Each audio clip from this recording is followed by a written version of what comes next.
삶을 듣습니다. 시대를 바로 봅니다. 페트롤 전북 함앵커가 만난 사람.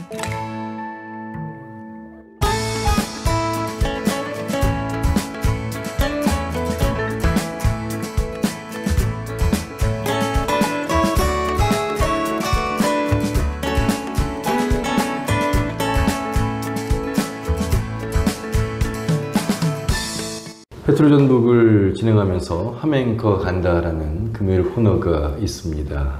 현장을 다니면서 느낀 점 중에 어떤 사건 하나하나를 살펴보고 내용을 전해드린 것도 의미가 있으나 방송의 한 역할 중에 그 흐름 속에서 살아온 사람의 길, 우리가 흔히 이제 역사라고 말하는 그 길 위에서의 경험을 가진 어른을 찾아서 말씀을 듣는 코너를 만들고자 첫 순서로 페트롤 전북 함앵커가 만난 사람이라는 코너로 우리 길바닥 신부라 불려온 문견 신부님을 만나기 위해서 찾아왔습니다.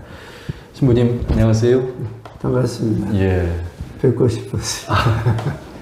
저야말로 지근거리에 있었지만 제대로 인사를 못 드려서 죄송합니다. 건강하시죠?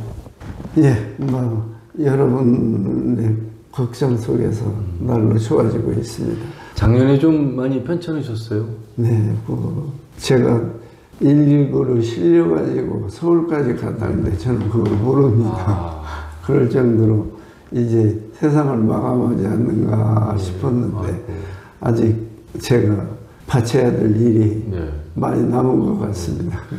은혜롭게 이렇게 살았네요. 예. 지금 뭐 뉴스를 통해서 보셨겠지만 의정 갈등으로 인해서 응급실에 또 병원에 특히 대학병원에 사람이 없다는 얘기를 하는데 많이 어른으로서 좀 안타까우시죠? 걱정도 많이 하셨고요. 남일 아니시죠? 네. 그래서 지난번에 추석 때는 추석 때 아프지 마라. 사회 현상에 따라가야 하는 제 삶이 몹시 걱정되고 좀 평안한 미래를 꿈꾸면서 살아갈 수 있을까 하며 걱정하며 기도하고 있습니다. 네. 신부님 45년도에 해방 시점에 태어나셨어요. 그런데 우리 신부님은 해방둥이가 아니라 분단둥이다 이렇게 말씀을 하셨어요. 올해로 우리 나이로 이제 8순이 되셨네요. 그렇게 됐네요. 살다 보니까. 그런데도 아직 환갑 정도 오실 정도로 오늘은 현재는 건강한 상태로 말씀을 저희가 듣고 있어서 기분이 참 좋습니다. 요새는 팔순잔치가 한갑잔치라고 그러는데. 예, 그렇다고 합니다. 건강하시길 바라면서 지난 45년에 태어나서 한국의 현대사에 그냥 물리적 시간을 걸어오신 분이 아니시라는 건 아마 우리 도민들 뿐만 아니라 우리 대한민국 국민이라면 다 아실 것 같습니다. 특히 형님 되신 문정현 신부님과 함께 사제로서 걸어온 길에 대해서는 많은 다큐멘터리나 방송을 통해서 또 현장에서의 함께 하신 뉴스 보도를 통해서 모르시는 분들이 안 계실 것 같습니다. 익산 황등에서 태어나셨더라고요. 네, 익산 황등, 지금의 황등 성당 안에 제가 생활했습니다. 그 당시는 공소였죠? 공소였죠. 네. 그런데 이제 그곳이 성당이 되셨군요. 저기 익산 신등공소에서 황등공소로 또 자라났고 그 황등공소가 이제 황등 본당으로 바뀐 편이죠. 사남 3녀 중에 셋째로 태어나셨어요? 그렇습니다.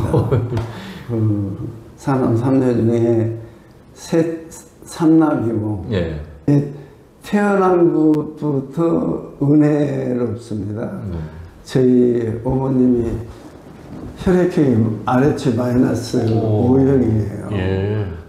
그런데 제가 아는 의학 상식으로는 첫 아이를 못 가지면 못 갖는다고 싶었는데 첫 아이를 잃었는데도 8이나 팔남매나 낳았으니까 제가 은혜 받은 거죠. 예.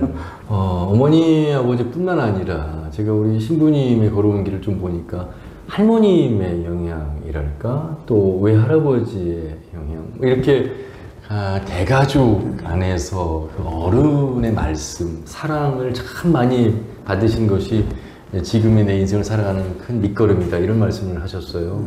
예, 너무 오래전의 이야기는 하지만 대가족에서 핵가족, 지금은 뭐 거의 1인 가구의 시대라고 하잖아요.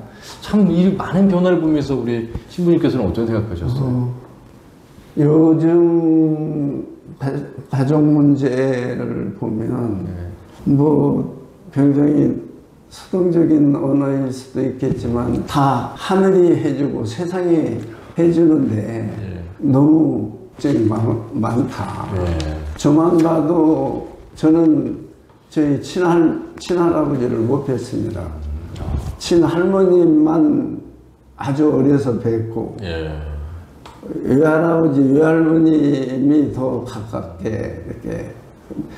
그런데 늘 그분들이 같이 계셨고 늘 그분들이 생활을 이끌어 주셔서 저는 대가족을 택할 사람입니다.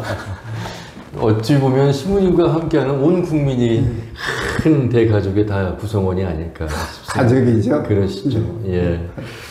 그 카톨릭의 사제가 되시게 된 데는 집안의 천주교 영향이 아마 크셨을 것 같고, 또 형님 되시는 우리 문정현 신부님이 먼저 그 길을 가셔서 자연스럽게 따라가셨어요. 예. 그 저보다 먼저 우리 형님 물론이고 누나 수도 성소를 받으셨고 그 다음에 이제 제가 받았는데 우리 할머니, 할아버지, 우리 어머니, 아버님의 소망이었고 기도였습니다. 아이고. 중간에도 그만두고 싶어도 그분들의 기도를 저버릴 수가 없어서 따랐던 것이 오늘의 영광이 있습니다. 네. 자, 이렇게 세상에 나와서 이제 신부님이 어릴 적에부터 쭉 어떻게 살아오셨는지, 성장하셨는지 이야기를 잠깐 들었고요. 이제 사제가 되고 난 이후에 한국의 현대사에 있어서 핵심적인 사건들 그 중심에서 우리 신부님이 걸어온 길을 그래도 말씀을 나누지 않을 수가 없습니다. 저희 부모님들, 주부모님들의 그 기도에 부응하다 보니까 이 길을 가는 은혜를 받았다는 말씀을 드렸었는데요. 저희 하루 일과 요즘 일과도 그렇습니다. 사제 고백과 다짐이라는 저희들의 기도가 있습니다. 예. 그 기도와 더불어서 아침 기도 또 미사를 봉헌하고 하루를 시작하는데요. 제가 오늘의 있는 은혜는 이 기도 때문이었기 때문에 50년이라는 시간은 반백년입니다, 신부님. 그렇죠. 그 내재된 힘이 어느 정도이실지 짐작은 되지 않습니다만 잠깐 지금 말씀을 나누고 있는데도 그 편안한 그 만면의 미소와 그리고 말씀의 깊이로 조금은 이해가 될 것 같습니다. 그래서 오늘 인터뷰가 더 기대가 될 것 같고, 하메카가 만난 사람 첫 주인공으로 충분히 훌륭한 연사를 모시지 않았나 싶습니다. 영광을, 기회를 주셔서 고맙습니다. 감사합니다. 그래도 길 위에, 길바닥 위에 신부님이라는 머릿속에 넣는 지식으로 또 머리 안에 있는 말씀으로 설교에서 끝나지 않고 항상 현장에서 함께 하셨잖아요. 그 행동으로 옮기는 이 실천의 힘이 쉬운 게 아니신데 신부님은 늘 항상 어려운 그 현장에 계셨습니다. 그 힘은 어디에서 나오신 겁니까? 바로 이 기도의 힘이 아닌가 싶고요. 성경 창세기 3장 9절에 사람아 너 어디 있느냐. 바로 이 성찰이 매일 저를 바로 세워주시고 또 바로 선 그 길을 바로 가게 해달라고 시편의 말씀을 항상 되뇌이고 살죠. 당신만을 바라보는 이 몸에게 오롯함과 바름이 나를 지키게 하소서. 이 기도를 생각할 때마다 어디를 도망갈 수가 없으니. 그런데 그 기도는 항상 길바닥에 있더라고요. 삶을 듣습니다. 시대를 바로 봅니다. 페트롤 전북 함앵커가 만난 사람. 낮은 자리에서 살아온 삶, 뭐 길바닥이라고 하는 게 가장 낮은 곳, 가장 차가운 곳, 가장 비포장길로 울퉁불퉁한 길일 텐데 그 길이 신부님 50년 정도 지났는데 그 길이 좀 안정됐다고 보십니까? 걸어온 길, 앞으로 또 인류가 걸어가야 될 길이 더 안심이다 이런 생각하세요? 길은 반드시 좋아졌는데 예. 반듯한 길이 사고가 너무 많더라고요. 그러니까 뭐 길이 툭 꺼지는 싱크홀, 포트홀부터 시작해서요. 나도 스터지기도 하고 온통 길이 로드킬이에요. 그러니까 동물도 사체도 많고. 그러다 보면 이게 다른 사람이 아니라 나이구나. 나도 이 로드킬 현상에서 벗어날 수가 없는 거구나. 여기서 벗어나는 것은 서로 관심과 배려, 동감, 사랑밖에 없겠구나. 그래도 KBS 전주방송 총국의 라디오 프로그램이어서 지역 방송이니까 우리 전북 이제 특별자치도가 됐잖아요. 뭔가 특례를 통해서 전북이 조금 더 특별해져야 되는 이유, 그것은 전북이어서가 아니라 그동안에 낙후나 소외됐던 우리 전북이 살아가야 될 길을 모색한 결과물이 전북 특별자치도의 시작이 아닐까 싶은데, 고향이시잖아요. 물론 뭐 신부님에게 고향은 폭넓은 의미로는 이 전 세계가 지구가 되겠습니다만, 전북이 어떻게 좀 우리 도민들이 어떻게 좀 한 걸음 한 걸음을 나아가서 조금 더 행복하고 좀 평화롭고 잘 사는 그런 지역이 될 수 있을까? 이런 질문을 드리면 어떻게 대답해 주시겠습니까? 공통의 과제가 아닐까 싶은데, 지금 새만금이 전북 특별자치도의 위기에 와 있다고 본다면 이 지구가 지금 위기에 처해 있습니다. 새만금이 살아야 지구가 살고, 새만금과 지구는 바로 우리 집이고 우리 고향이고, 그래서 가장 모든 면면이 서로가 스며들 수 있는 배움의 현장이 바로 특별자치도가 돼야 되잖아요. 지금 특별자치도라고 하지만 날로 인구는 줄어갑니다. 날로 위기 마을이 생깁니다. 언제 없어질지 모르는 고향. 그 길을 찾는 길은 나만이 아니라 나를 떠나서 너와 함께, 네가 소중하니 우주가 소중하고, 우주가 소중하니 하늘이 소중하니 이제 서로 감싸안고 가자. 그러면서 소중한 미흡한 것들에 귀 기울이고 소리를 좀 서로가 들어주면 좋겠습니다. 빠르다고 빨리 갈 게 아니고, 늦게 가면 표가 있대요. 늦게 가면 사람이 보인다. 그 희망은 우리의 희망이 되지 않을까 싶습니다. 조금이라도 같이 나누면 좋겠다는 심정으로 제가 말씀드린 대로 지구는 우리 공동체의 집입니다. 전라북도 우리의 집입니다. 하지만 지금 우리 모두가 살고 있는 이 집은 더 이상 편안한 안식처가 아닌 인간의 욕심과 탐욕이라는 자통탄이들로 가득 찬 수많은 동식물들의 무덤으로 변해가고 있습니다. 그리고 그 결과가 바로 지금 우리 지구의 모습이고 우리들의 모습입니다. 현재 뻥뻥 얼어있던 극지방의 빙하가 녹아서 잃고 있습니다. 그건 펭귄들이 그러니까 별 볼 일이 없는 게 아니죠. 그게 바로 우리 자신입니다.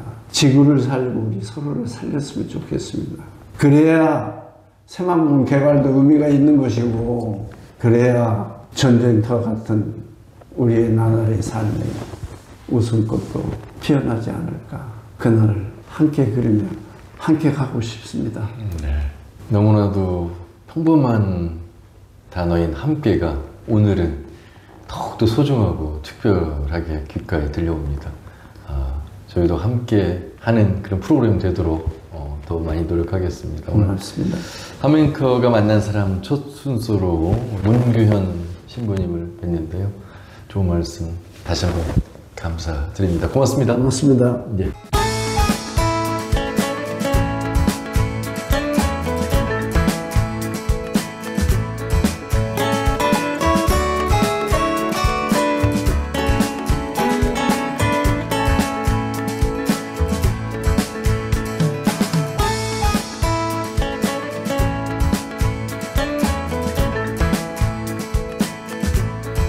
삶을 듣습니다.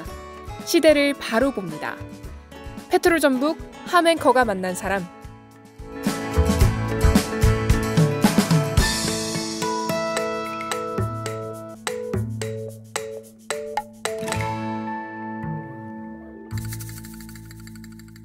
자, 이렇게 문규현 신부님의 삶에 대해서 말씀을 들었는데 조금 더 글로써 우리 신부님의 삶을 기술한 책이 나왔습니다. 너 어디 있느냐. 공동 저자이신 문상봉 선생님을 만나겠습니다. 선생님 안녕하세요. 네, 안녕하세요. 반갑습니다. 예, 저희를 이곳 평화동으로 안내하셨어요. 예. 이곳이 어떤 곳이에요? 이곳 평화동은 문 신부님이 마지막 또 담임을 하셨던 네네. 우리 본당 신부로 마지막 그 은퇴하셨던 그런 장소이기도 하고요. 또 공교롭게도 평화예요. 화두가 평화. 평생 살아오신 삶 자체가 평화. 되게 일치가 많이 돼 있다 그런 생각이 듭니다. 35년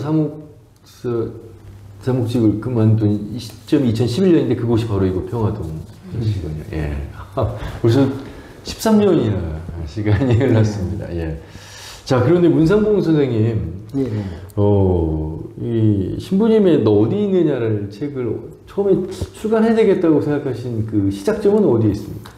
시작점은 저는 이제 은퇴를 하자마자 우리 위 세대들이 요양원이나 이런 데 있다가 천덕꾸리처럼 있다가 납골당 가는 게 순서더라고요. 그게 너무 안타까워서 이분들은 살아온 자체가 하나의 개인사가 우리 한국 현대사를 뚫고 오는 그런 부분이에요. 그래서 그런 사람들을 복원하고 기록하는 것 하자 그런 생각으로 출판사를 했는데 그 첫 번째로 문규현 신부님 그 선택을 해서 졸랐죠.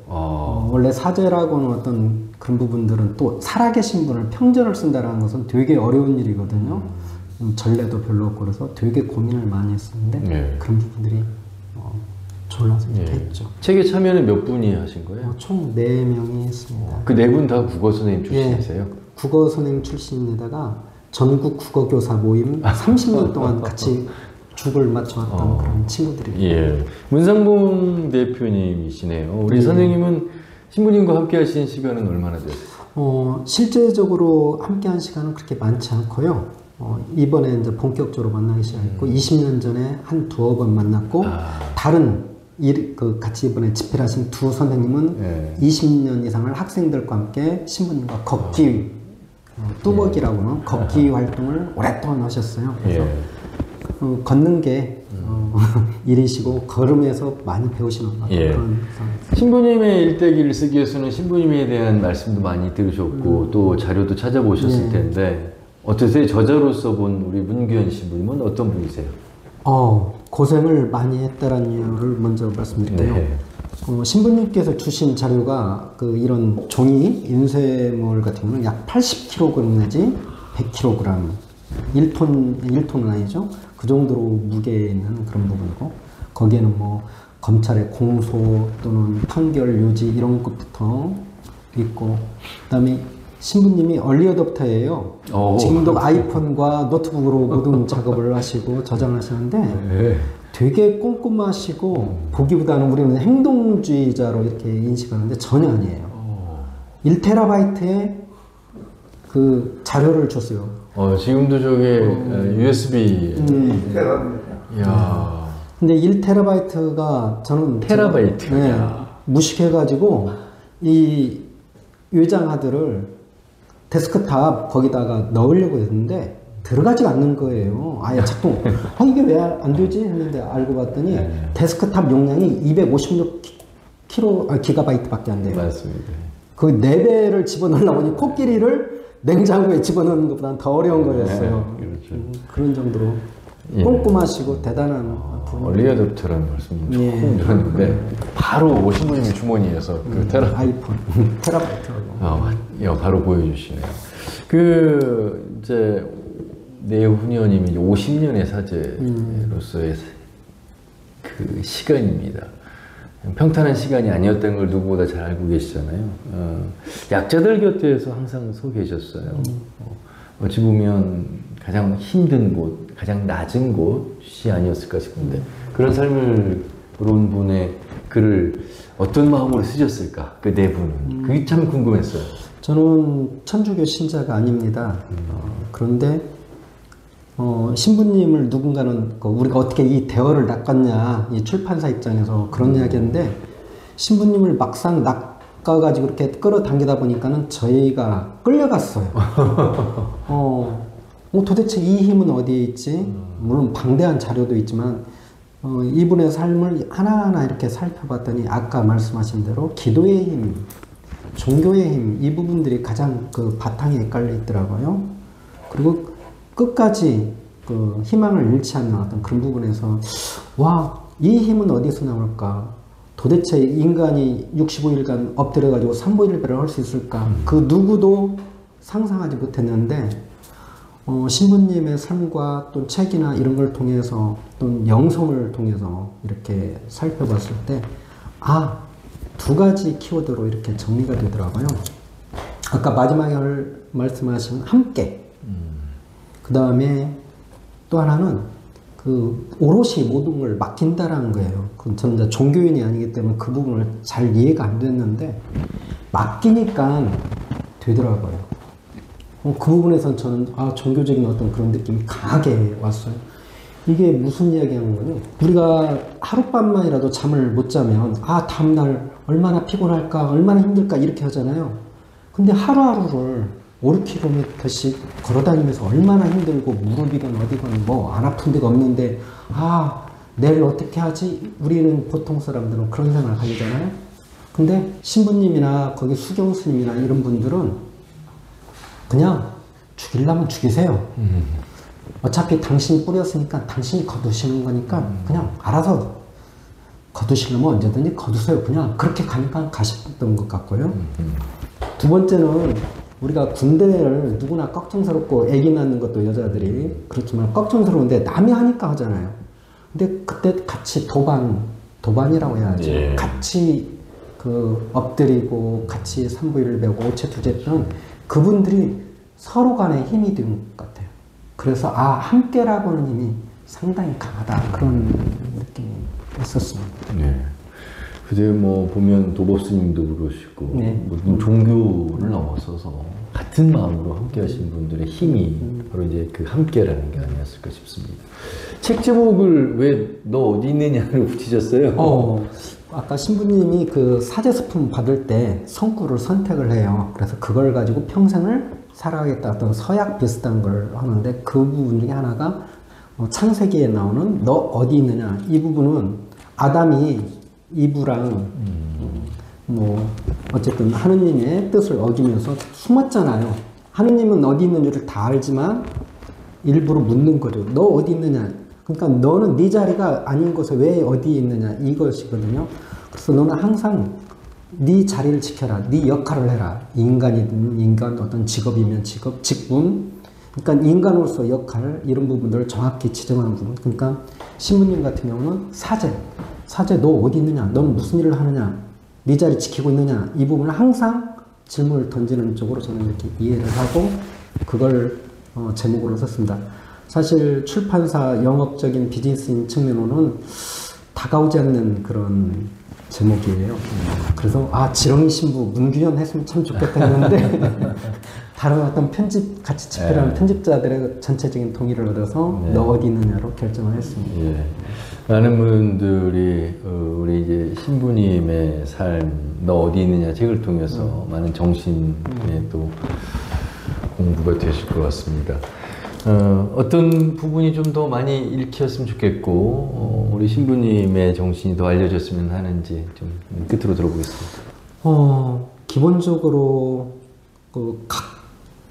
각자 도생의 시대가 돌았잖아요. 특히 공동체가 무너지고 IMF를 겪으면서 더 한국인들의 어떤 심리적인 어떤 지배 현상 대부분이 불안, 잘 살든 못 살든 불안과 비교, 탐욕 이런 부분들이 계속해서 그 사람의 삶을 굴려가고 있다는 그런 생각이 드는데 신부님의 삶이라고 하는 부분들은 문규현 신부의 삶이라는 것은 내놓는 것이고 던지는 것이고 바닥으로 향해 가는 거잖아요.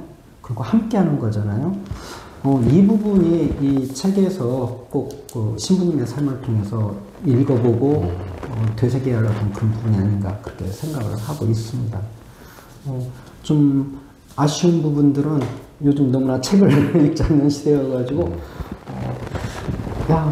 이거 쇼츠나 릴스나 이런 것들의 어떤 것들이 주되다 보니까 좀 제대로 된 깊이 있는 사고와 이해 이런 것들이 좀 부족한 시대가 좀 안타깝다 그런 생각이 듭니다.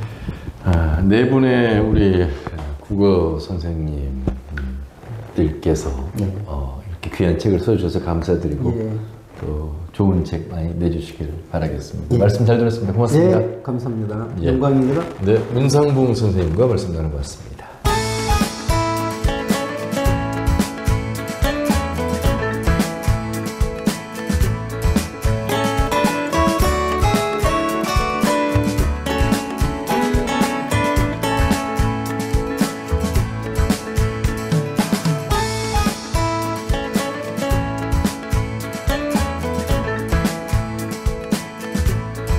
삶을 듣습니다. 시대를 바로 봅니다. 페트롤 전북 함 앵커가 만난 사람.